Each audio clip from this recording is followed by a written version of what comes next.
Hello, and welcome to today's webinar, A Look into the Grid Resilience Innovation Partnership Program Selections. I'm Meredith Brasselman with ICF, and I will be your host today. A few housekeeping items for today's webinar. This WebEx meeting is being recorded and may be used by the U.S. Department of Energy. If you do not wish to have your voice recorded, please do not speak during the call. If you do not wish to have your image recorded, please turn off your camera or participate by phone. If you speak during the call or use a video connection, you are presumed consent to recording and use of your voice or image. All participants are in listen-only mode today. If you have technical issues or questions, you may type them in the chat box and select to send to host. We will have time for a brief Q&A after today's presentation, so please submit your questions using the chat box. If you need to view live captioning, please refer to the link that will appear in the chat now. Finally, we will post a recording and copy of today's presentation on the A Look into the GRIP Program Selections webinar page in about 2 weeks. With that, let's get started. First, we'll hear from Maria Robinson, Director of the Grid Deployment Office, for opening remarks. Maria, welcome, and I'll turn it over to you. Thank you so much. And I just wanted to welcome everyone here today to discuss the Grid Resilience and Innovation Partnerships Program, also known as GRIP. And today we are going to be talking a little bit about our selections. But I wanted to start by saying thank you so much to everyone who applied to this program, whether you were selected for a project or you're interested in applying for a next round of funding. We are incredibly grateful to have you here today. As you may have seen, last week, Secretary Granholm announced that nearly $3.5 billion in investments through the GRIP program for 58 projects across 44 states to strengthen the electric grid resilience and reliability across the country. These projects will help address our electric grid's 3 major challenges: aging infrastructure, increased threat of extreme weather events, including wildfires, hurricanes, and flooding, and consistent underfunding to replace and modernize existing systems. This is a historic investment. It's the largest single direct investment in the grid in American history. And in total, these projects will leverage more than $8 billion in both federal and private investments in order to deliver affordable, clean electricity to all Americans and ensure that communities across the country have a reliable grid that's prepared for extreme weather worsened by the climate crisis. And we couldn't do this without you and all of your amazing applications.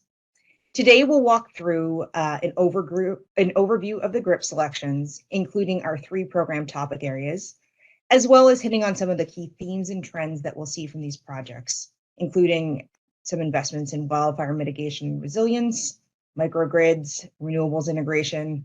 We'll also hit on the community benefits that these projects will bring to underserved and disadvantaged communities around the country, as well as, importantly, their commitment to workforce development and union partnerships. Lastly, and I know many of you will be excited about this section, we'll provide some insight into the next round of funding, including some adjustments, and I like to think improvements, that we will make to the application process from round 1 into round 2. Our goal is to try and make these applications more straightforward and more accessible, recognizing the significant amount of demands that you all have on your time. As we move forward, I hope to date that within the laws and regulations, we have been as accessible as possible.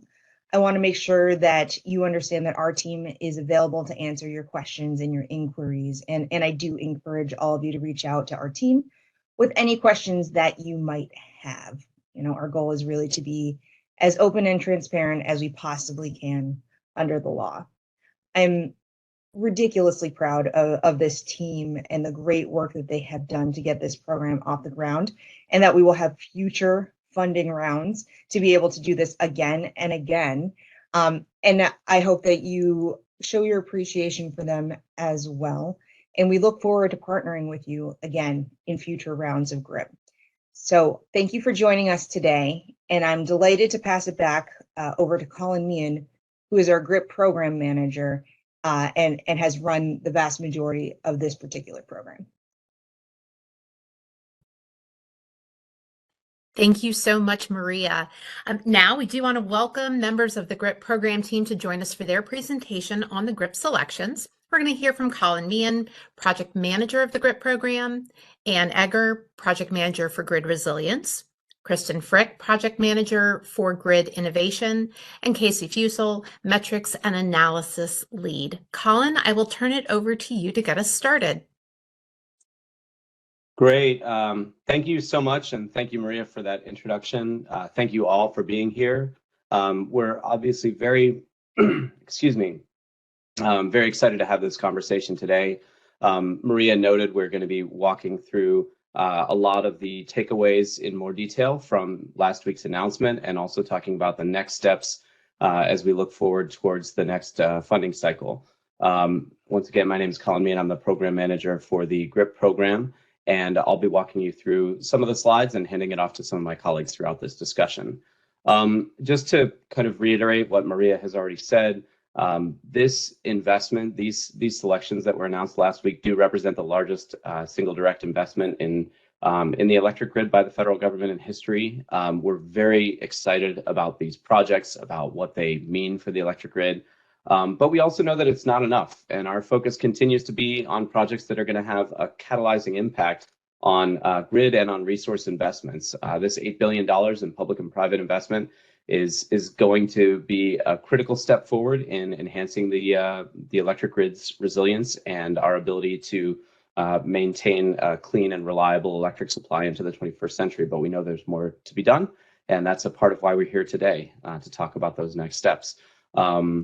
Let's see, just to move into the topic areas, I want to just provide a quick overview, maybe a reminder for some of you who are already familiar with the program, but also a bit of a breakdown of what we've seen in our selections for this first funding cycle.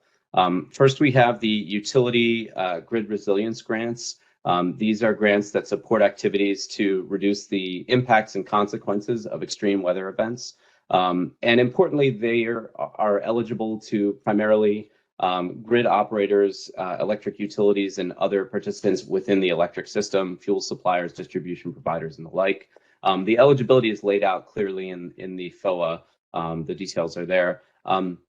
For this program, we selected 16 projects for almost $1 billion in federal investment and $1.7 billion total. One thing I do want to note, within this program, we selected both large utilities and small utilities. Small utilities are defined as those with less than 4 million megawatt hours in electric demand annually.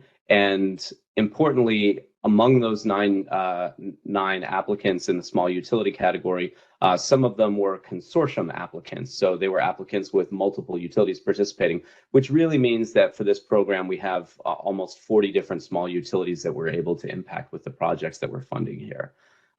For the next topic area, the smart grid grants, this is the grant program focused on technology that will increase grid flexibility, efficiency, and reliability. This is broadly open to entities that are both private, for-profit, not-for-profit, universities, states, tribes, local governments. So this has broad eligibility, and we did see a tremendous amount of interest in this program. Ultimately, we selected 34 projects and a total of $2.5 billion in investment.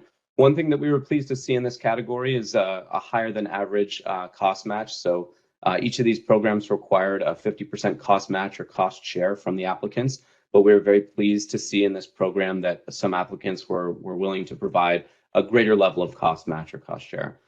Similarly, with the Grid Innovation Program, we saw a significant commitment from the private sector and from applicants to bring a greater amount of cost share into the program, and that was something that was very encouraging for us to see. We recognize from all three of these programs a significant amount of demand. The number of applications that we had here far outstripped, and the budgets that were requested far outstripped the amount that we have available to provide to applicants, and so that's why the subsequent cycles are going to be critically important for us. I want to spend a little time digging into a few specific projects. So let me move ahead to the next slide. First, I want to highlight the award that we gave to Hawaiian Electric. This project is, of course, timely given the devastation that we saw in Maui. And the focus of this project is on grid resilience and hardening measures to prevent the kinds of impacts that we saw from those wildfires. There are two things in particular, though, that really impressed us in the review process here. And we want to share these kinds of insights for all of you on the call today to help you think through what we're looking for as we move into the next funding cycle. And the two things that really impressed us here were the comprehensive nature of the project. So it includes a suite of approaches that are intended to prevent and recover more quickly from disaster-driven outages. So it's not just one or two kind of relatively narrow applications. One or two narrowly crafted sort of technology deployments or something along those lines, but really a cohesive and comprehensive suite of solutions that are intended to achieve that outcome. And the second is there was a very strong focus on increasing resilience in disadvantaged communities, which we know historically have not been a focus for these kinds of investments across the country. And that is something that we continue to want to drive through this program. So those were two areas with this application that we were especially encouraged to see and that the review process really drew out. Another project that we're really excited to talk about is the Oklahoma Gas and Electric Company's adaptable grid project.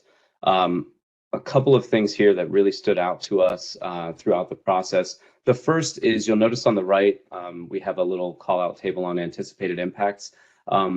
Applicants that provided us some basic estimates of potential metrics and potential impacts of their proposal really helped us better evaluate the proposal and what the likely outcomes would be. So it was very appealing to us to see even these kind of basic estimates. I want to say we recognize that these metrics will change as we enter into award negotiations, and throughout the life of the project, we expect some of this to change. But seeing some upfront estimates that are backed by analysis, that's really critical. That does help us in the review process identify and kind of differentiate projects. Another thing that was especially appealing here, and this is a theme that you're going to see throughout our discussion today, 100% of the project benefits are flowing to tribal lands and/or disadvantaged communities. That's a really significant impact and something that we were very encouraged to see from this application. And then finally, just the broad geographic distribution of these, again, comprehensive grid automation technologies is going to create a greater system-wide impact. So a lot of times what we're looking for or what we've seen that's appealing throughout all three of our program areas are approaches that are either comprehensive in nature or have a broad and greater system-wide impact. This one hit both of those marks, and we were really excited to see this, and we're excited to move forward with Oklahoma on gas and electric on this project. The last one I want to highlight in this part of the discussion is the Joint Targeted Interconnection Queue Transmission Study Process and Portfolio. Hopefully some of you on this call are already familiar with this project. It's fairly well known. The JTIQ project has been established and under process for some time now. We were, of course, very encouraged to see them looking at our program and looking to our program to help them move this project forward. This is an incredibly ambitious project. It's designed to break the interregional logjam between MISO and SPP in developing interregional transmission connections. And it's also intended to unlock opportunities for as much as 30 gigawatts of new renewable energy. Projects like this are just absolutely critical to meet our national climate goals. And the proposal from the Minnesota Department of Commerce and its partners showed an unprecedented level of collaboration among states too. And I should say not just among states, but also among utilities, utility regulators, and other stakeholders. In particular with the Grid Innovation Program, because it is the eligibility is limited to states, tribes, and local governments, seeing that level of collaboration is especially encouraging, and the JTIQ project really exemplified that. So we were pleased to see their application, and we're excited to continue the discussion with them about their project and do whatever we can to help it move forward. I'm going to shift into talking about some themes and trends overall about the selectees. As Maria mentioned, there were four major trends that that really emerged for us as we went through the process of reviewing all of the applications. There's a clear need for support, financial support specifically, in responding to the increased risks we see from wildfires and other extreme weather across the country, but especially in the Western U.S. So we've got 1.3 billion in total investment going to 13 projects that are focused on wildfire resilience, and that is far exceeded by the demand that we saw in terms of number of applications, and that's the case really for all of these categories. The second theme is really the emergence of microgrids as both a technically and a commercially viable tool to support communities in responding to a wide range of changing conditions. That includes the increasing risks of extreme weather, but also the continued evolution of electricity production and demand. So the changes in load growth, increasing electrification, the growth of variable renewable energy, and our general transition to lower carbon energy. Microgrids are an elegant solution on a local scale, and we're really encouraged by the number of projects that we're moving forward. We see these as supporting a broader deployment of microgrids across the country by helping to show that the technical and commercial viability of microgrids is real and it's here. So we're really excited to move forward with those projects as well. As it relates to renewables integration, I think we all know that renewables are a least cost resource across most of the country now. And the current pace of interconnecting renewables at both the distribution and the transmission level just isn't sufficient to meet even the market demand, let alone our national climate goals. So we're particularly thrilled to be able to select 17 projects that total $3.6 billion in total investment, federal and applicant investment. These are going to help address that logjam at all the different levels, in particular the distribution and transmission levels. I'll talk about that more in a few slides, but this is an area that we've been particularly focused on in this cycle of the GRIP program. Finally, I do want to emphasize how gratified we were to see how seriously our applicants took our guidance regarding the community benefits plan. We did hold a specific training webinar prior to the application deadlines to help applicants prepare for this part, because we recognize that for a lot of applicants, this is a new requirement, but it is a critical requirement. And we saw significant support for communities and workforce development across all of our projects. You can see that in the statistics here. I do want to reiterate, as we did back in February, the quality of the community benefits plan portion of the application did, and we expect will continue to play an important role in our evaluation and selection projects. And we'll have some more information on that later in the discussion today. So I want to talk for a few moments about renewables integration and some specific things that we've seen there. I think fundamentally, we saw approaches that focused on innovations that were both in the technology space as well as in the business strategy and other approaches. So more addressing processes rather than deploying technologies. It's encouraging to us to see kind of an all of the above approach when it comes to solving these problems. We recognize that some of the problems are technology based, excuse me, but we also know that a lot of the problems as it relates to renewables integration are based on longstanding processes or other issues, and we want to do what we can to support that. We were also encouraged to see a growing recognition of the value in distributed energy resources and greater ability to manage and observe those distributed energy resources as an avenue to increase the ability to utilize specifically distributed renewable generation. So that was a really encouraging trend we saw in this context. Lastly, there was a focus in these proposals on reconductoring. We do want to continue to emphasize our desire to see more focus on the use of advanced materials, and that includes seeing more HVDC proposals. So that's something that we continue to want to see from the market. We think that advanced materials in transmission provide a unique opportunity to address a lot of these issues without creating a need for necessarily new rights of way in transmission. That's an area that we expect to emphasize going forward.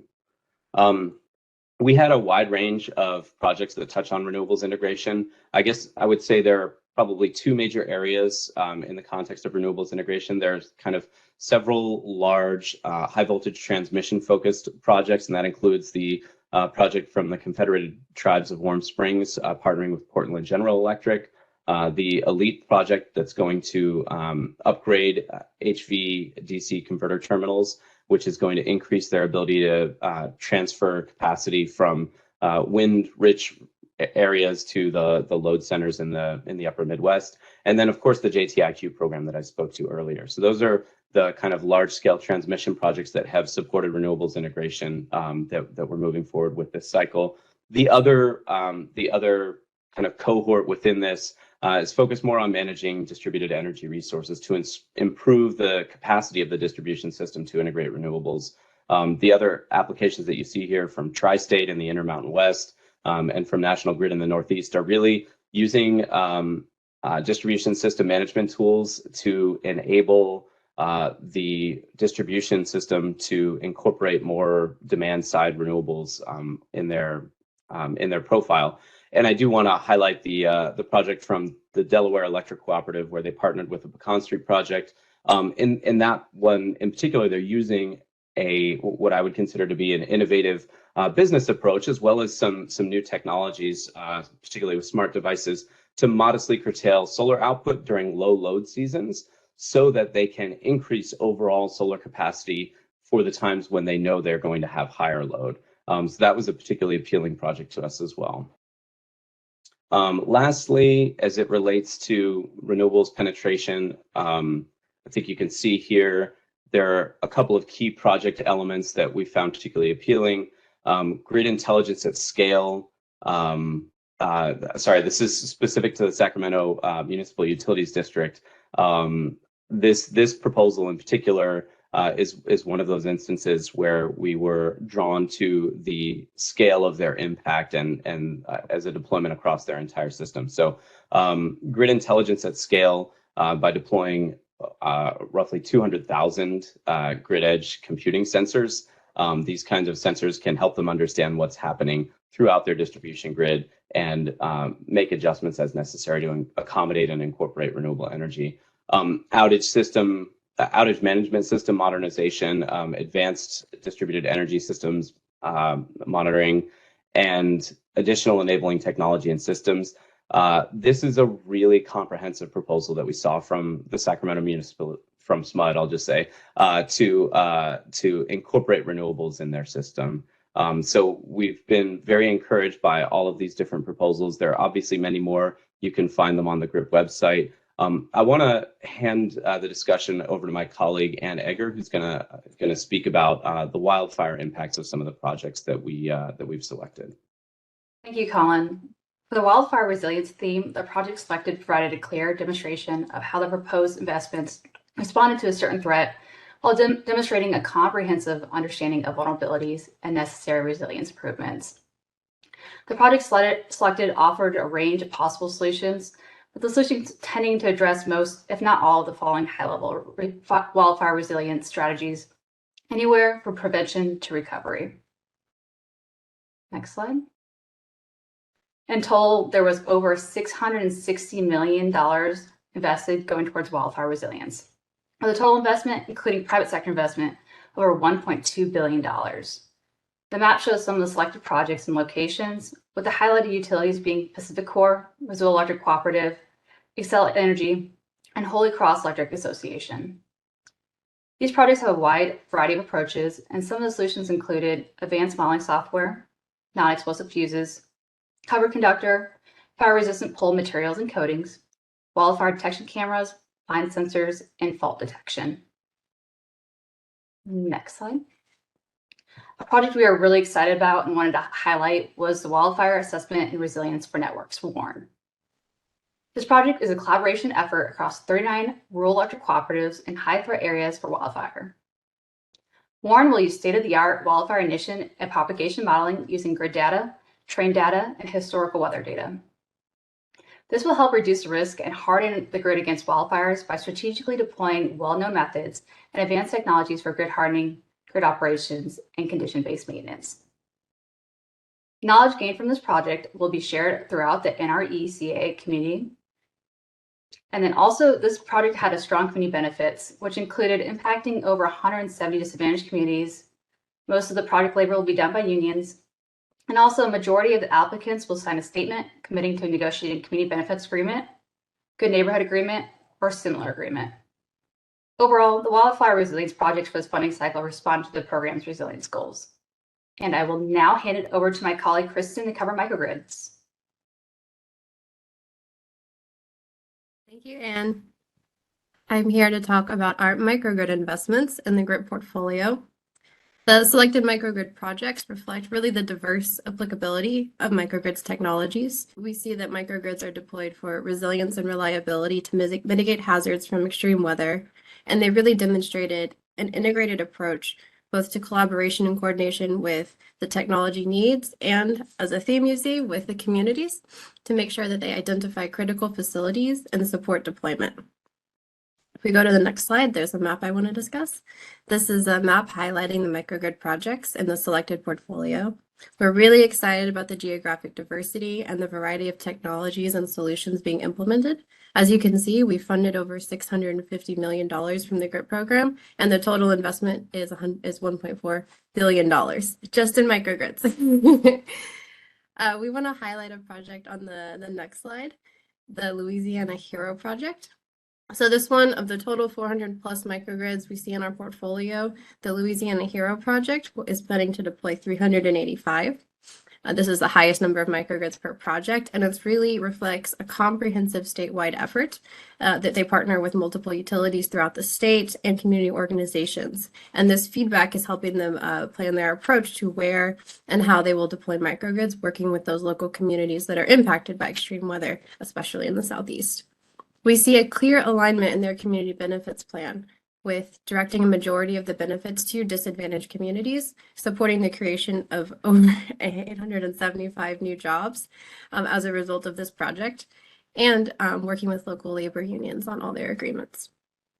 Again, we're really excited. The benefits of microgrids are numerous, and we're just happy to have them in our portfolio, and we look forward to seeing the positive impacts for the grid and the community that they're deployed in.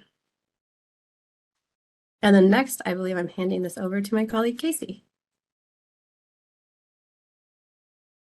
Thanks, Kristen. To speak to some of GRIP's community benefit plan highlights, within GRIP's 58 projects, there were some fairly exemplary CVPs. Some highlights we've already seen in the webinar, and some we'll see in the coming slides. But despite each CVP being specialized to its respective proposal, there were some common features across our most impressive projects and most impressive CVPs that GRIP would like to encourage and see more of in our future funding cycles. In particular, CVPs that identified what project benefits would flow to DACs performed fairly well, but projects that performed best demonstrated how the flow of project benefits to DACs would be enhanced and maximized through a partnership with the DOE. But in addition, some other elements that greatly impacted the success of CVPs were elements that supported accountability to the project impacted communities.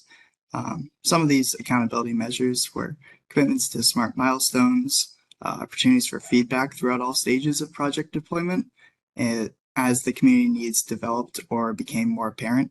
And in addition to that, an intent to negotiate additional commitments to the communities as needed.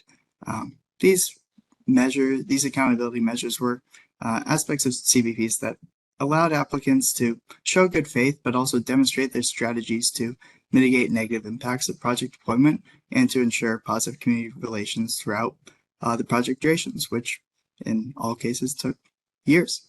Next slide. Thanks, Colin. Across this map, we can see the 44 states that will be impacted by GRIP projects. You may have heard this already, but GRIP is very proud that 100% of our selections have made commitments to support the Justice 40 initiative and have demonstrated within their CVPs how the commitments or have committed within their CVPs how the flow of benefits will be delivered to those disadvantaged communities. We understand at GRIP that the applicants to our funding programs are in large part the experts in their regions for understanding the energy needs of the areas they're applying for projects in areas that they're doing business in. But we expect applicants to demonstrate within their CVs a knowledge of the area that they'll be performing these projects in as well. And because of that expectation, we expected applicants to optimize not only the technological benefits, but optimize the federal funding within those benefits. We saw many ways that CBPs were able to do this successfully, some of which are called out on this slide. But overall, we wish to see applicants demonstrate that their knowledge of the communities they'd be impacting would make them the best fit for the project at hand. There are a few ways that applicants could or did demonstrate this, some of which identified service areas that were poorly performing relative to regional or national standards, or that would be greatly impacted by their application, or others identified critical infrastructure that would be hardened in high-risk areas. But across the board, CBPs that demonstrated that they were structured to optimize for the project impacted communities overall had much stronger FOA alignment and overall performance within our review. Next slide. One project that did this particularly well came from the Georgia Environmental Finance Authority, highlighted here. The project includes investments in battery storage, local microgrids, and other grid reliability improvements, while also implementing some new transmission lines to link communities that had not had available certain energy resources. And the project shined in part due to how well it implemented this technology in hard-to-reach rural and underserved communities throughout the state of Georgia. The application made clear in all aspects of its application how it would lead to the increased reliability and reduced energy burdens for the impacted communities, and unlock some additional clean energy resources. And we're very excited about this and other projects within the first round of GRIP funding. But with that, I'll pass it back to Colin to talk about GRIP's next steps in the future.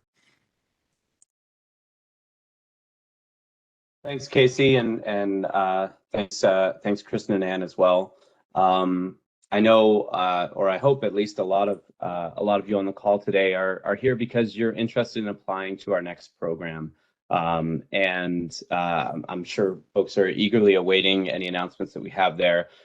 We want to try and provide as much information as we can at this point in the process.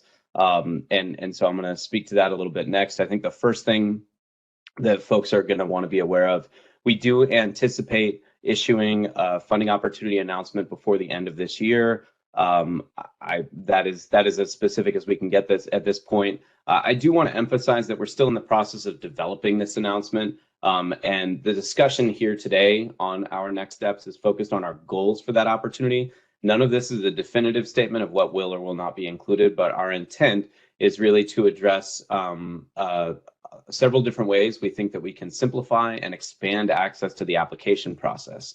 So within that, we're focusing on really three different areas. The first is on eligibility and outreach really to our stakeholders and to our partners in the GRIP program. So we want to emphasize that we're encouraging vendor-driven or consortia-based applications. Each of the program areas have some eligibility requirements within them. Some of those can be met through consortia approaches. We are also working to identify ways to allow additional entities who are representing eligible entities to become eligible entities. So we want to try our best to expand that access. But fundamentally, as you've seen in the discussion about the first GRIP cycle, we did see some consortia-based approaches, and that actually we think has a lot of value and benefit within the GRIP program. It creates a lot of cross-pollination opportunities, as well as kind of simplifying the application process for whether it's smaller utilities that maybe don't have the same amount of resources, or a technology vendor who is trying to work across multiple jurisdictions to accomplish a goal that, again, is shared with the GRIP program, which is to really achieve a more geographically dispersed distribution of these kinds of different solutions. So that's an area that we really want to emphasize for potential applicants. We continue to see very strong interest from small utilities, from rural utilities, to the GRIP program, to the various GRIP programs. We want to continue to encourage you to apply. And as Maria said, we do have some bounds and constraints once the FOA is out there. We want to do everything that we can to help make things easier for anyone who's considering applying and encourage you to apply.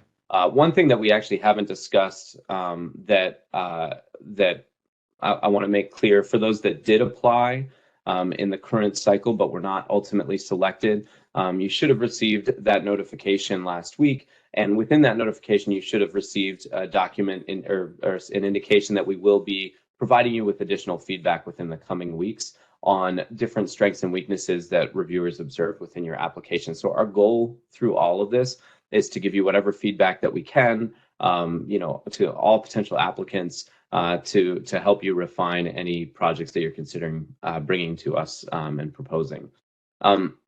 The second area that we've focused on as we've kind of revisited our program and our approach is to streamline the concept paper process in particular. For the first funding cycle, we asked applicants to submit a concept paper that could have been up to 20 pages long.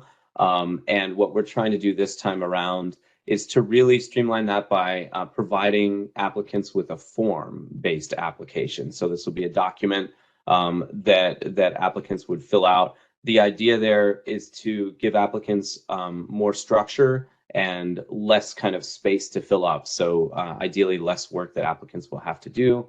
That's our goal. That's why we're focused on that kind of an approach. We do want to make it easier for applicants however we can. Partnered with that, the form-based approach allows us in the review process to more easily identify the specifics of each individual proposed concept. And that allows us to hopefully give eligible entities that submitted a concept paper a little bit of additional directional feedback beyond what we were able to do in the first funding cycle. So our intent is to be able to indicate for a particular concept where it might be best fit within the three different program areas within the GRIP program. That's what we're hoping to get to.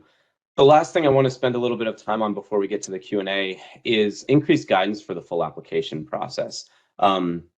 We intend to provide additional instructional webinars. We were able to do a little bit of that, but our hope is to provide more of those throughout the application timeline to help applicants. We encourage potential applicants to bring questions to us. We can either respond to those or they can inform some of these training webinars, whether it be about the community benefits plan process or the cybersecurity plan or specific elements within the full application and the technical volume document. We are planning to simplify the technical review criteria and reorganize them so that we can clarify for you as you consider applying what our priorities are and what are the technical review criteria that will inform our review of your application.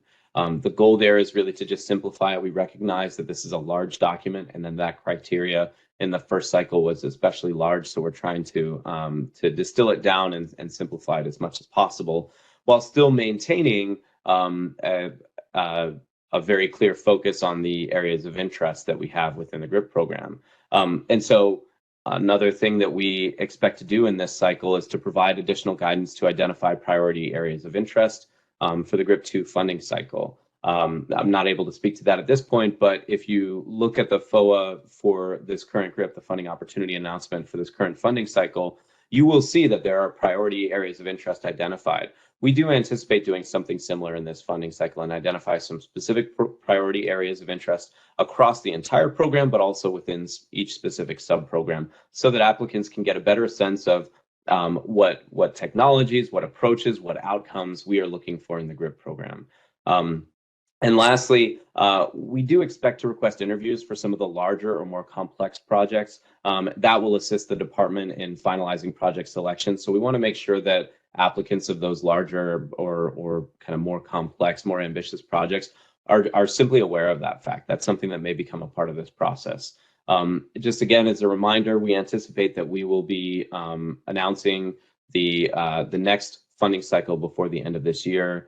And I think with that, we've covered all of the ground that we have today, but I'd like to open up the conversation to some questions, if we can. Thank you so much, Colin. We do have time for Q&A, so please continue to submit your questions for the GRIP program to the GRIP program team in the chat and select to send a host. So first question, Colin, I'm going to send this over to you. What criteria did you focus on when selecting projects for awards?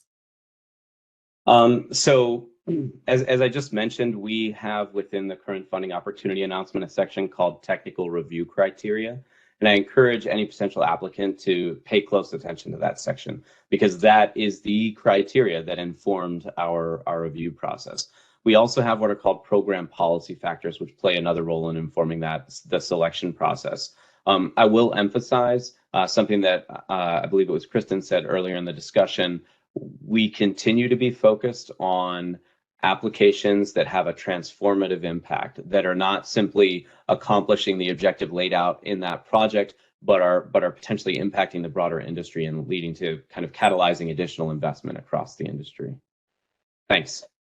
Thank you.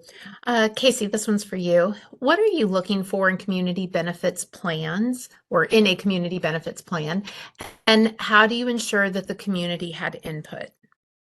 Sure, it's certainly a broad question, but I'd defer to the FOA here and say that community benefit plans in general should reflect a high degree of collaboration across project partners that have been thoughtfully chosen from the community and from the experts that are most apt for applicants. But overall, CBPs that have demonstrated engagement with impacted communities are CBPs we're looking for. Thank you. Kristen, how can applicants get a better idea of what kinds of projects DOE wants to fund for the next GRIP cycle? Attending this webinar is a great start. Similar to the prior FOA, we will be putting in areas that are priority areas of interest. Like Colin alluded to, we plan to restructure the FOA so it's more clear and we're kind of directly getting to the priority technologies and impacts. As you heard on this call, the community benefits plan is a huge portion, and as much as applicants can spend time refining that and really demonstrating collaboration. And again, those consortia applications we're really interested in, whether from the technology vendor or utility or other entity. And subscribe to our GDO updates, so you know. Very good. We'll get that in the chat too. Thank you. Anne, this one is for you. What types of partners should an application include? So applicants should include all relevant stakeholders, including regulators, community organizations, and technology vendors. We do encourage you guys to partner up as much as you can, and we'll have more information in our next FOA. Very good. Colin, how can we find more information about the selectees projects? The best resource for information on the selectees projects is on the GDO GRIP website. So we have a project list posted up there with fact sheets for each of the selected projects.